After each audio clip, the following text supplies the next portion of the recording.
Hingga saat ini belum ada laporan dampak kerusakan yang ditimbulkan akibat gempa bumi tersebut. Hasil pemodelan menunjukkan bahwa gempa bumi ini berpotensi tsunami dengan status siaga di Minahasa, Bolang Mongondo, Kota Manado, Minahasa Utara, Minahasa Selatan, Buol, Kepulauan Sangihe, Gorontalo, Kepulauan Talaut, Kepulauan Minahasa, Toli-Toli, Kota Palu, Donggala, Kota Ternate, Kota Bitung, dan status waspada di Kota Tidore, Bulungan, Nunukan, Halmahera, Kota Tarakan, Halmahera Utara, Kutai Timur, Minahasa Selatan, Kota Bontang, dan Berau. Rekomendasi sebagai arahan daerah terancam dengan status ancaman untuk siaga yang sudah saya sebutkan tadi daerahnya, agar menjauhi pantai menuju tempat aman yang lebih tinggi. Untuk status ancaman waspada, diharapkan untuk menjauhi pantai, untuk tidak melakukan aktivitas di pinggir pantai dan di tepian sungai. Hingga pukul 7:11 waktu Indonesia bagian Barat, hasil monitoring BMKG menunjukkan adanya 2 aktivitas gempa bumi susulan atau aftershock dengan magnitud sebesar 6,7 dan 5,9. Pastikan informasi resmi hanya bersumber dari BMKG yang disebarkan melalui kanal komunikasi resmi yang telah terverifikasi, yaitu di Instagram, Twitter, @info-bmkg, kemudian website bmkg.go.id atau di inatws.bmkg.go.id. Juga di Telegram channel di INA-TWS BMKG atau melalui mobile apps WRS-BMKG atau Info BMKG. Demikian dapat kami sampaikan terkait dengan update gempa bumi tektonik dengan magnitud 7,7 di Mindanao, Filipina, yang berpotensi tsunami dengan kedalaman gempa 47 km. Saya kembalikan kepada Ibu Teguh Rahayu. Terima kasih kepada Bapak Kepala BMKG.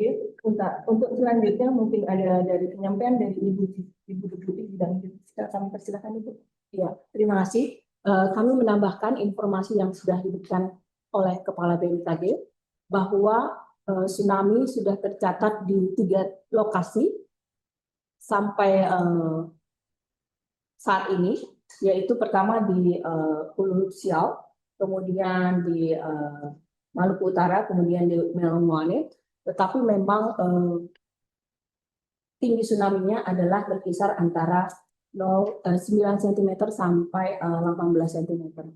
Dan kami meminta seluruh masyarakat untuk terus memantau atau mengikuti informasi yang diberikan oleh BMKG, karena dari pemodelan tadi yang sudah disampaikan oleh Kepala BMKG, bahwa ada beberapa wilayah yang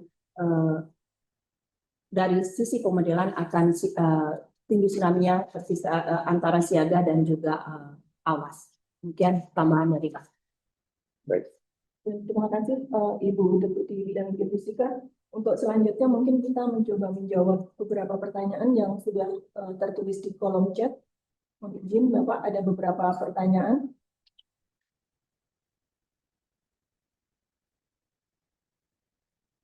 Yang pertama, apakah gempa ini dipicu oleh aktivitas subduksi atau megatrust lempeng laut Filipina?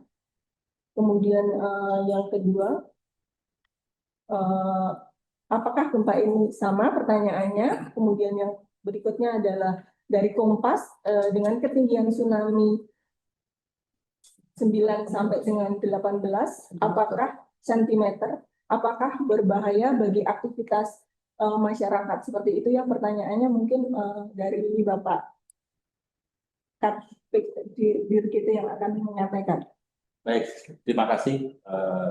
Mungkin sebelum saya menjawab, saya sedikit menambahkan informasi. Jadi sampai dengan jam 7.40 kita sudah memonitor aktivitas gempa bumi susulan sebanyak 5 kali sampai saat ini. Tentunya gempa bumi susulan ini magnitudenya lebih kecil daripada gempa utama tadi. Terus berikutnya gempa bumi ini dipicu oleh tadi sudah disampaikan Pak Kepala adalah aktivitas subduksi lempeng Laut Filipina. Jadi, memang untuk data dari pusat gempa nasional, jadi wilayah Laut Filipina itu sudah tidak masuk lagi dalam zona megatrust, jadi ini adalah zona subduksi. Terus ini gempanya adalah berpotensi tsunami antara 9 sampai 18 cm sampai saat ini, tapi kita terus memantau, kita terus memonitor. Ini masih di 3 lokasi terdekat, kita akan terus memonitor karena ini adalah masih gelombang yang pertama. Kita tentunya akan terus mengupdate ke rekan-rekan wartawan. Nanti jikalau ada peringatan dini 3 yang tercatat di lokasi yang lain akan terus kita informasikan, dan tentunya juga nanti kita terus monitor sampai saat nanti gelombang tsunami-nya sudah kita rasa aman, tidak berbahaya lagi, nanti kita akan mengeluarkan pengakhiran peringatan dini. Tapi terus kita update, kita monitor terus perkembangan sampai saat ini. Ya, Dr. Wijayanto dan Bu Dr. Nelly mungkin dapat disampaikan terkait peringatan dini pertama diterbitkan kapan, kemudian peringatan dini kedua akan dirilis kapan? Silakan dijelaskan. Iya, jadi untuk peringatan dini pertama tadi sudah kami keluarkan di bawah 3 menit.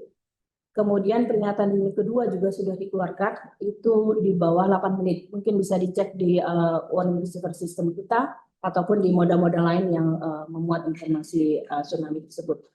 Dan saat ini kita sudah mengeluarkan peringatan dini tsunami 3.1 karena sudah tercatat di beberapa tide gauge yang mencatat ketinggian tsunami. Ya, baik Bapak Ibu sekalian. Jadi walaupun press conference ini dilaksanakan beberapa menit setelah terjadinya gempa, tapi sesuai dengan SOP yang kita miliki, dalam waktu kurang dari 3 menit itu peringatan dini pertama sudah dirilis, kemudian peringatan dini kedua itu harus dirilis kurang dari 10 menit. Tadi sudah disampaikan 8 menit pertama sudah langsung dirilis untuk peringatan dini kedua. Kami terus memantau dan kepada masyarakat agar terus bersiaga, memantau kondisi dan tidak mendekati daerah perairan, baik itu laut maupun sungai yang berada di dekat muara. Demikian saya kira untuk press conference yang pertama ini. Nanti ketika kita sudah mendapatkan info lebih jauh, kita akan lanjutkan dengan press conference kedua dengan waktu yang akan ditentukan oleh tim Humas.